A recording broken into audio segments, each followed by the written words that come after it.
Friends, మన brother వచ్చేప్పటికి market నుంచి వచ్చారు. వాళ్ళ ఓల్డ్ ఫోటో అంట మొత్తం అంతా. ఇది ఎలా వచ్చిందో ఆయన మాటలో విందాం. బ్రదర్ ఎలా వచ్చింది మీకు? చాలా బాగుంది. మీరు ఎలాంటి ఫోటో ఇచ్చారు? మీకు ఎలా వచ్చింది? నేను చాలా ఓల్డ్ ఫోటో ఇచ్చాను. ఆ ఫోటో కూడా సరిగ్గా కనపడదు. చాలా బాగా వచ్చింది. సో మీరైతే మన వర్క్ అయితే హ్యాపీనా మీకు? చాలా సో ఇది వాళ్ళ పాస్టర్ గారి ఫోటో అంటండి. యాక్చువల్‌గా ఏంటంటే ఇది కూడా దీన్ని ఎలా ఉందో ఎక్స్‌పీరియన్స్ ఆయన మాటలో విందాం. ఇది ఇంకా చాలా బాగా వచ్చింది. మీరు ఎలా ఇచ్చారు ఫోటో? ఫోటో ఇచ్చినప్పుడు అది అంత బాగా వస్తదయితే అనుకోలేదు. ఓకే.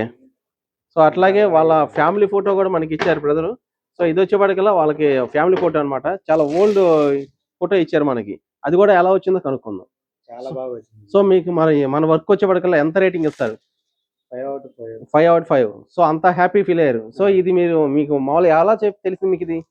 నేను ఇన్‌స్టాగ్రామ్‌లో చూసారు. సో మరి మీ ఫ్రెండ్స్‌కి రిఫర్ చేస్తారా? ఖచ్చితంగా. Okay. Thank you so much. మీకు కూడా ఇలాంటి అందమైన ఫోటో ఫ్రేమ్స్ కావాలంటే ఎటువంటి ఓల్డ్ ఫోటోస్ రీకాపీస్ ఏమైనా ఉన్నా గానీ మీరైతే గనక జస్ట్ మీకు గుర్తు రావాల్సింది ఒకే ఒక పేరు క్రియేటివ్ మేకింగ్ విజయవాడ. సో మరింకెందుకు ఆలస్యం మీరు కూడా టచ్‌లో ఉండండి. కింద కనిపిస్తున్న నంబర్‌కి అయితే కాల్ చేయండి. Thank you.